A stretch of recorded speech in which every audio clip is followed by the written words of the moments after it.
Dropping gems from Keisha Christian. She's on a mission, sharing information, knowledge for soul, body and mind. Dropping gems, KeishaGemz.com, KeishaGemz.com. Welcome to Just Dropping Gemz, proud partner of Rude Rangers Entertainment. We can now be found on Roku and on the Rude Rangers app. Be sure to download the app on your iOS or Android devices. Hello, everyone, and welcome to Just Dropping Gemz podcast. I'm your host, Keisha Christian, and on this episode of Just Dropping Gemz podcast, we have Artisha Bolding. She is a Georgia-based author and empowerment coach that's known for her loud belly laugh and love for people. As a consultant, she spent the last decade providing career and spiritual advice. Since early days at Howard University, impacting people has been the passion for this wife and fur mom. Artisha, thank you so much for coming on this episode of Just Dropping Gemz. Keisha, I'm absolutely delighted to be here. Thank you so much for having me. Yes, and thank you for coming on. And thank you for taking time out of your busy schedule to join me today. So Likewise. I just want to know, what exactly is an empowerment coach? Can you please tell the listening audience? Well, an empowerment coach wears many, many hats. So just like the title says, we look to give folks their power back, to help them as a guide, but not the captain of the ship. So some days I'm a mentor or a big sister.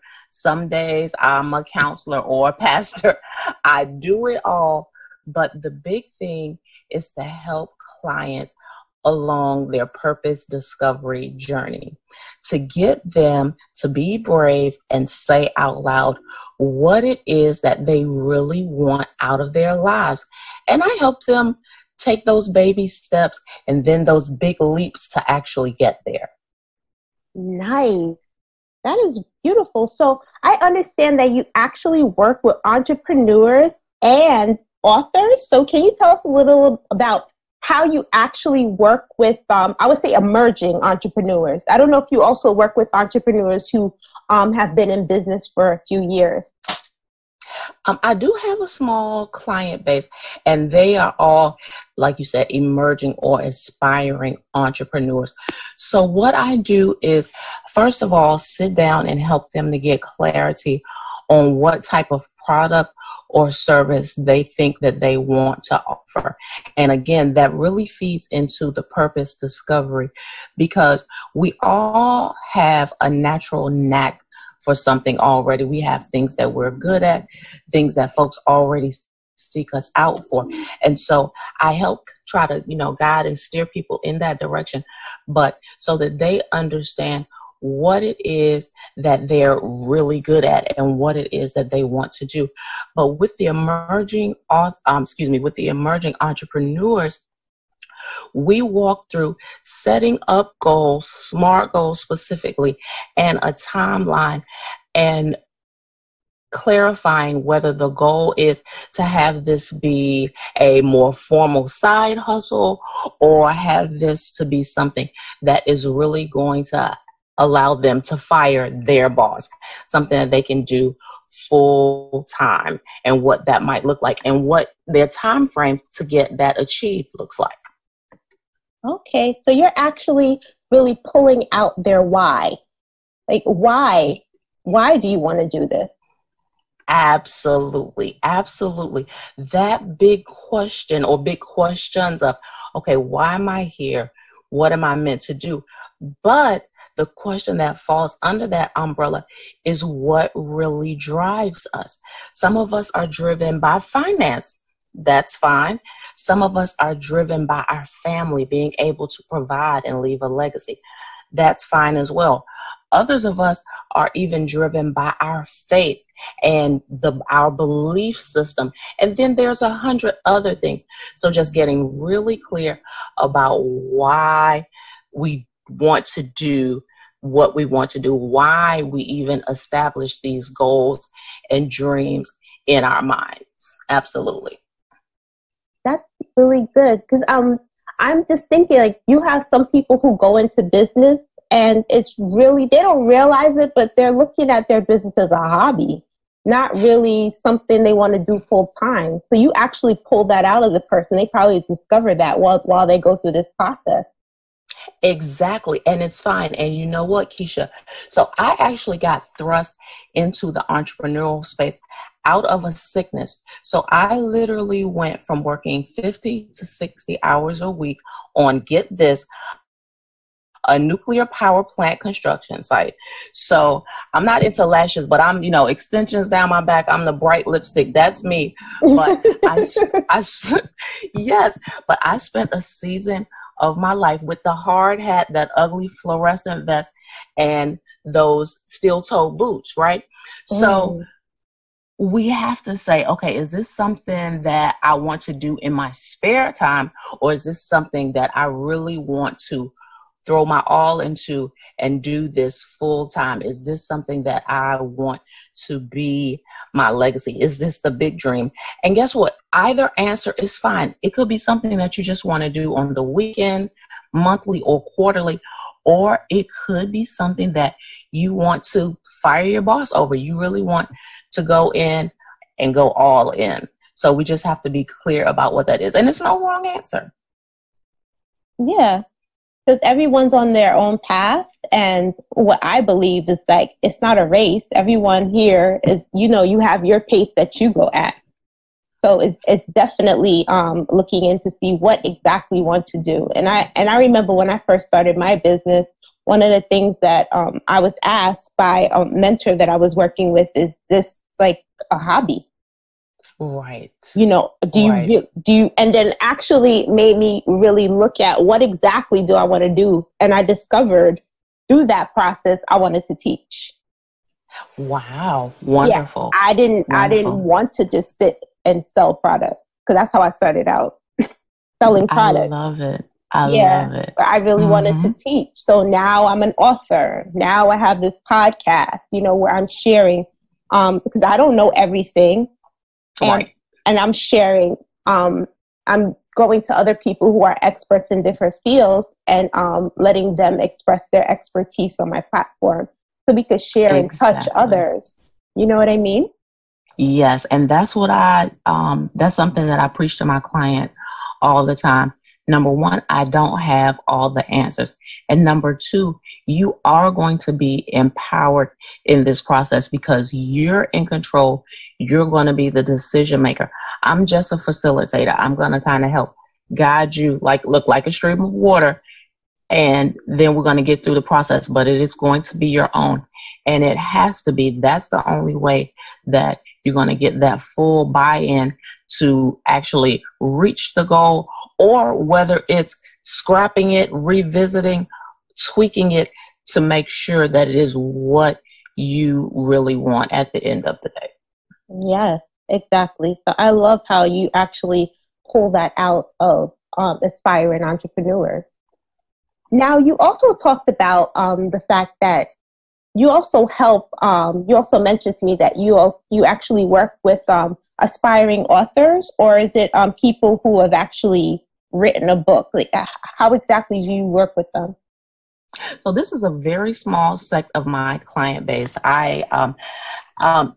You never know what's in your backyard until you go looking, right? Until you have certain conversations.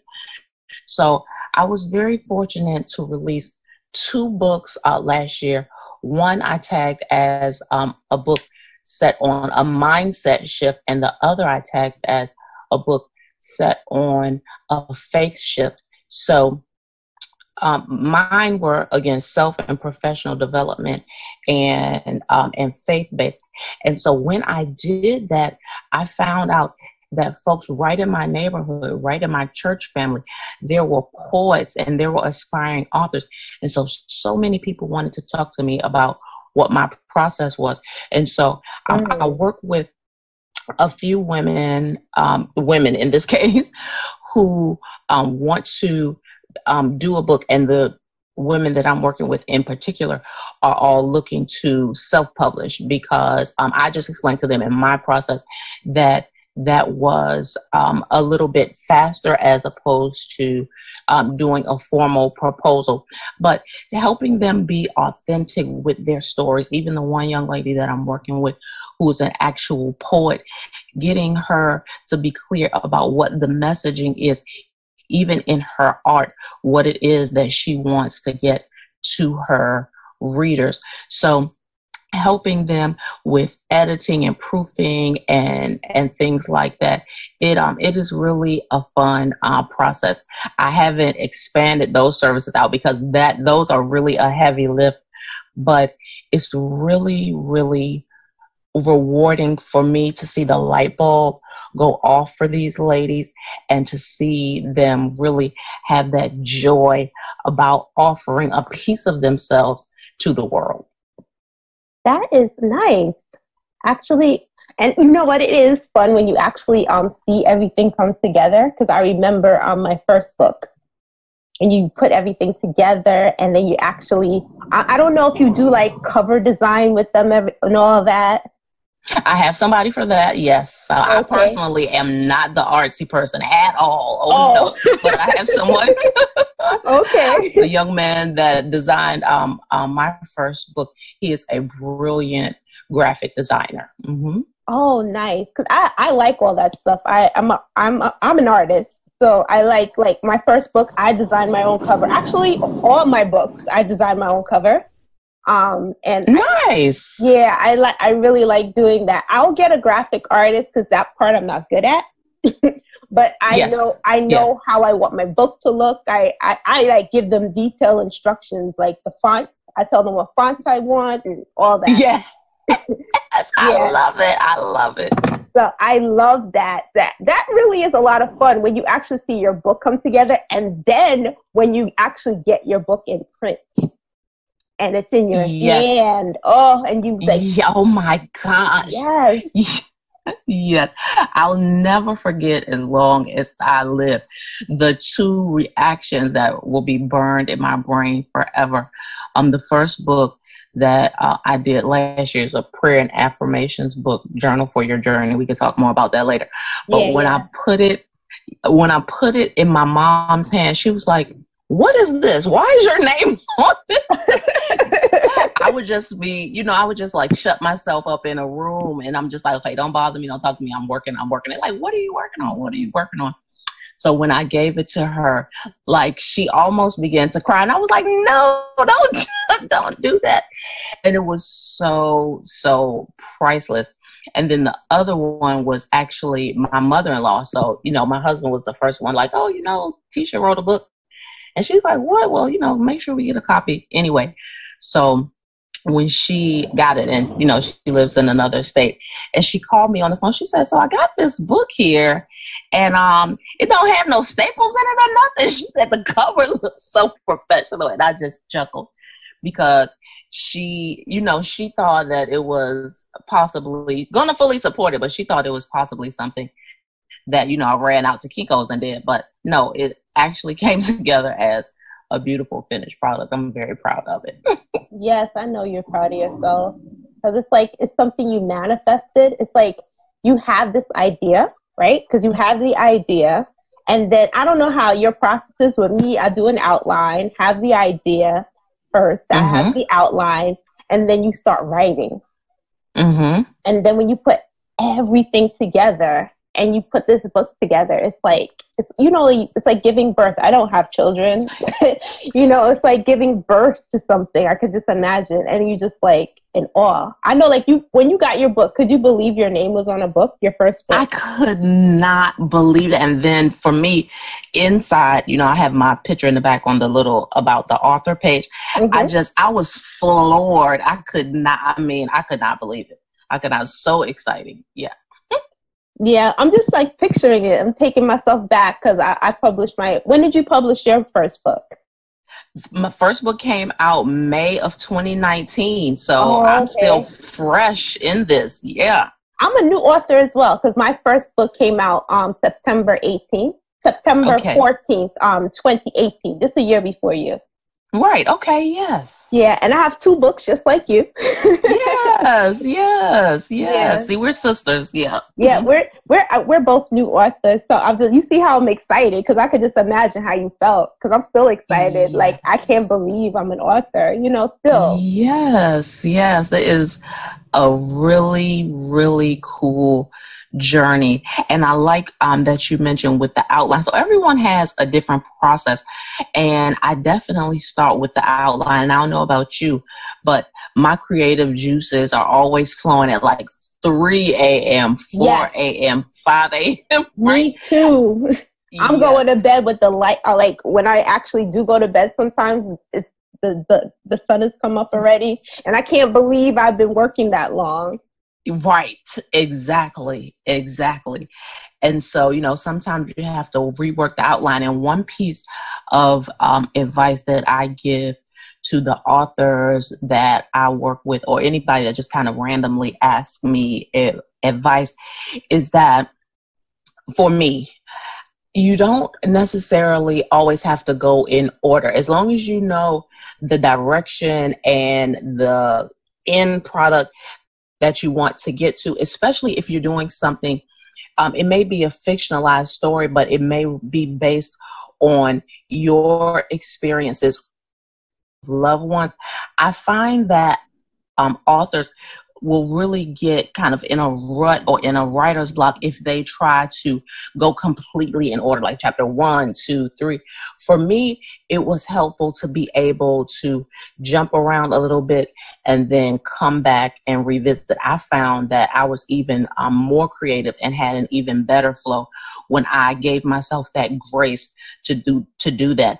And I tell all authors do that. Don't necessarily lock yourself down. Keep your timelines and, things as best as you can, but you don't have to lock yourself down to a particular chapter or subject matter so much.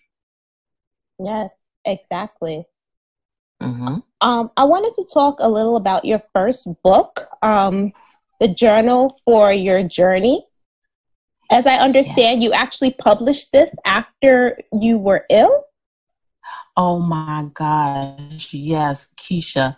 So I talked a little bit a second ago about working on the construction site. So that's the reason I even took the job in the first place. Is one of the higher paying jobs in my city. I'm in Augusta, Georgia. We don't have the greatest job market, but we're really big on nuclear and medical.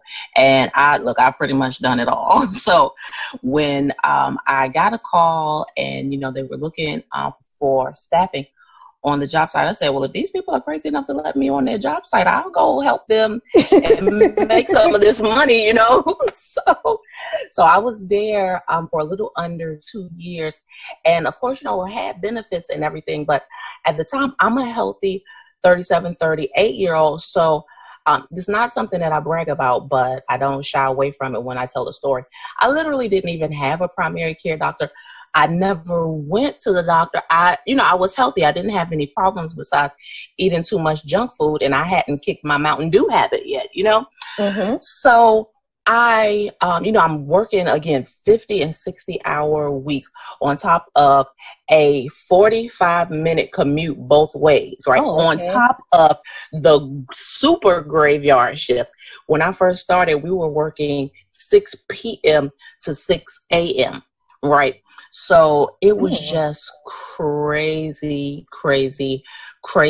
And while, debt was being paid down and, I was able to buy nicer things at the mall, I just was not fulfilled. And my family could tell, my close friends could tell, because it came to a point where no one would hear from me because all I did was work and sleep. I barely even ate, besides having, again, the Mountain Dew and the Cheetos at work. I was so tired when I wasn't at work. And, as time progressed, I was just like, something is not quite right. I'm beyond exhausted. Something isn't right. And out of nowhere, I literally went into respiratory and cardiac failure. Again, completely healthy. Completely healthy before that.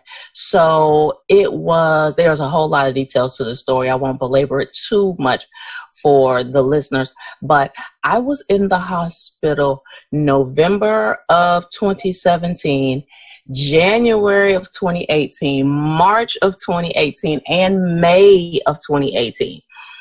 They did not know what was causing my problems, and they still actually don't know the underlying cause, but they were able to get me with a very good treatment plan, thank God. And so, I actually, at a time, I was on 8 medications. I had to be on a 24-hour oxygen. It was really, really crazy, dragging those tanks and things around.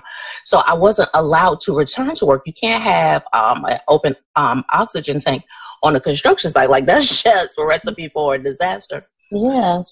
So, yes. So during my downtime, even in the hospital, the last time I was there, it actually went in the day after Mother's Day, 2018. I thought it was the end. I literally told my mom and my husband, like, okay, just call the family. Whoever wants to come see me for the last time, let me just say goodbye, like literally. And I thought that was it. But I was there for a total of 10 days. 5 of those days was in the ICU. And the longer I was there, I realized, I was like, okay, I thought these were the final days. I thought these were the final hours, but I'm still here. And so immediately the light bulb came on for me. I said, I still have purpose. I still have work to do. And I decided right there in the hospital bed that I would not do life the same, that I would spend every day, no matter how many days I had left, that I would spend every day spreading love and light, and that I would live on purpose.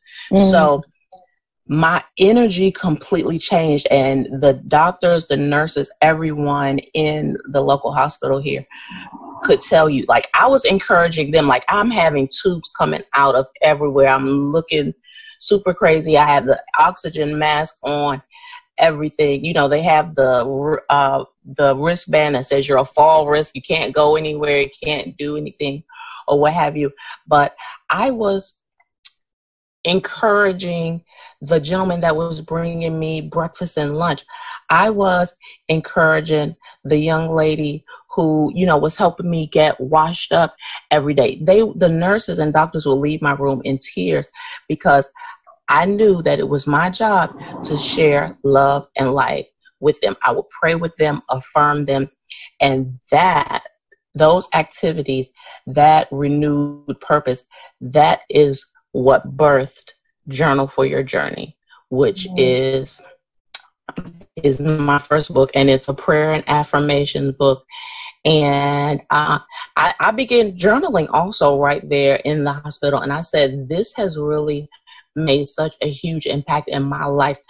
I wanted to impact others. So I made sure that folks will be able to get it. That's powerful. How we're able, we think we're in a bad place, and you might ask yourself, why is this happening to me? But from what you're sharing with me, it looks as though instead of you feeling sorry for yourself, you then took that and was like, how can I help other people? Yes. Now, don't get me wrong. I definitely had a pity party at first. Of course. But I had to get out of that space. You're human, of course. But I like the fact that you shifted your energy and you shifted your mindset. Yes. Definitely. Yes. And that's probably what brought you healing. Yeah, I know for a fact. Thank you for saying that. I know for a fact that that's what it is. And so when I talk with other fellow podcasters, especially folks who are living holistic like yourself, I love to speak about the place that faith has in health and wellness. That is a big deal, and we cannot overlook that. I know that by me affirming others and affirming myself, that is what allowed my body to heal itself. Before they even had me on a proper treatment plan, the doctors were literally in awe as to what was happening with my numbers and everything. And that's because I got serious about doing my soul work and serious about feeding into others immediately. Yes, yes. You didn't just keep that to yourself, but you spread it with others, definitely. And that's something that I like to, even when I work with my clients, I'm a holistic lifestyle coach. Even working with my clients, one of the things I do with some of my clients is affirmation, and also looking at their spiritual practice. So if their affirmation, whatever their religion is, if they want to take like one of my clients, she's Christian, so taking Bible verses and then using those Bible verses as her affirmation, you know. Yes. So, and I really believe when we do that and we're deep rooted in some sort of faith or spirituality, we really can bring healing to ourselves. So that is really powerful. Absolutely. That is powerful. You also mentioned another book that you've written. Can you tell the listening audience a little about that? Yes. So I was so excited on this author's journey, and with the faith piece that, you know, just came across so strongly.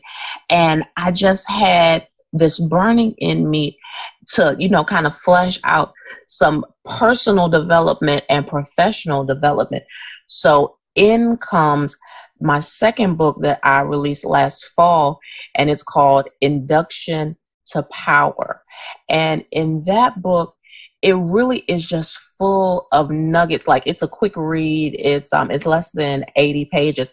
And I wanted folks to really think about the things that I was talking about earlier, their purpose discovery, what it is that they should be doing, and breaking up the darkness in their lives. So in Induction to Power, it has things like, you know, like work ethic things, and like, again, the things that you are already naturally good at and what folks are seeking from you, and how to, you know, be brave, center yourself, and have the conversations about what it is that you want to be doing. So I pulled that together kind of quickly, and I wanted to get that out. And I've actually, it's been received pretty well as far as goal setting and being, you know, wanting to take that turn around the corner to get to that next, you know, whether it is identifying your why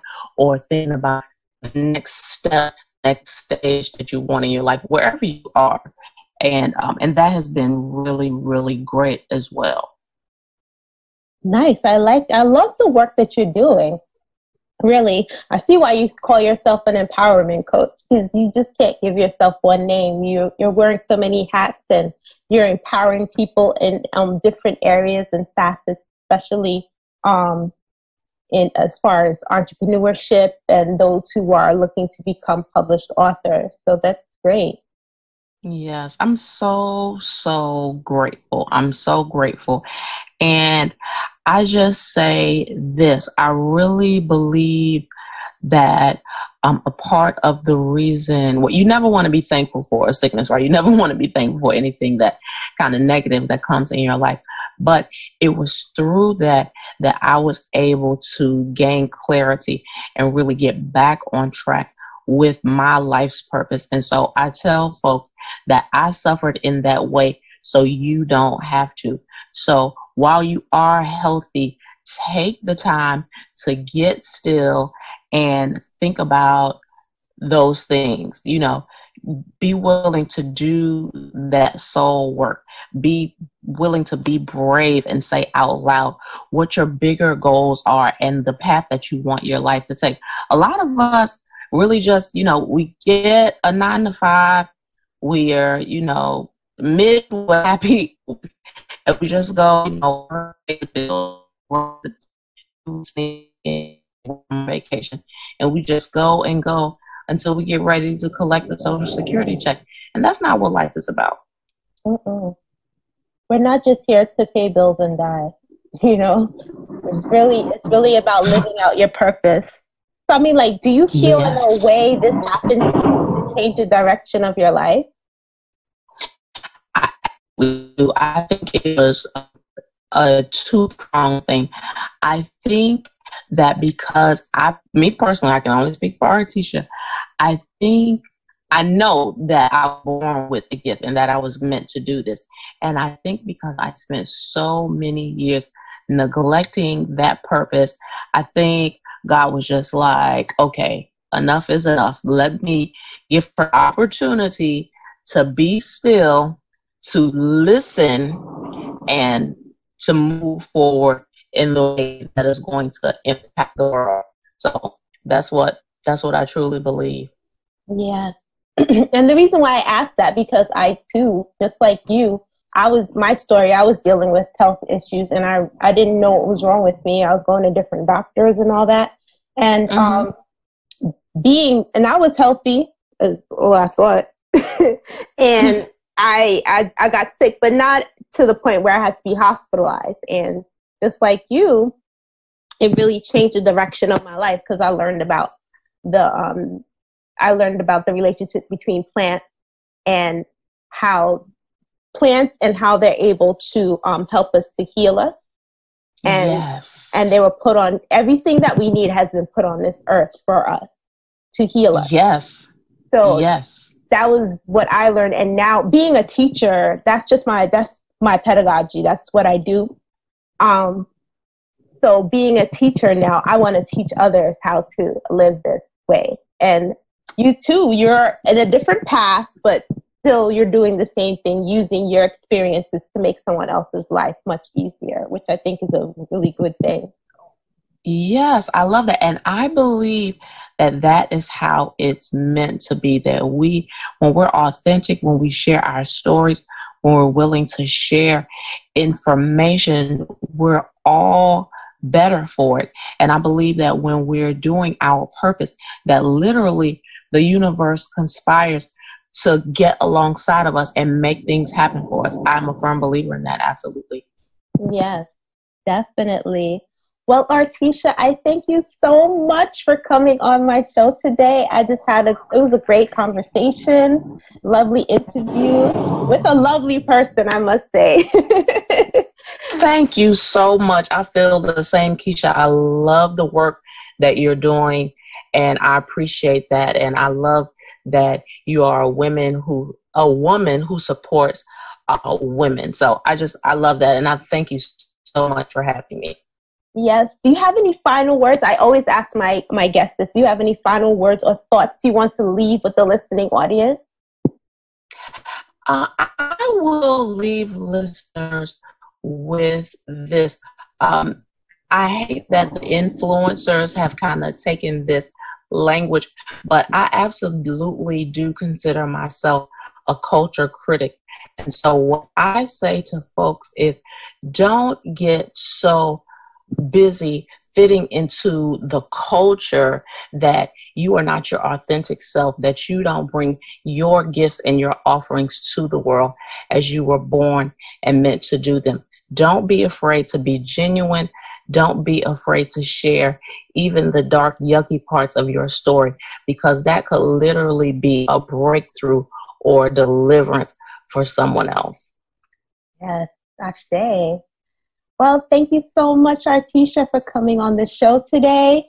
And thank you, everyone, for listening to this episode of Just Dropping Gemz podcast. Peace, health, and happiness. Much abundance to you. Peace and blessings.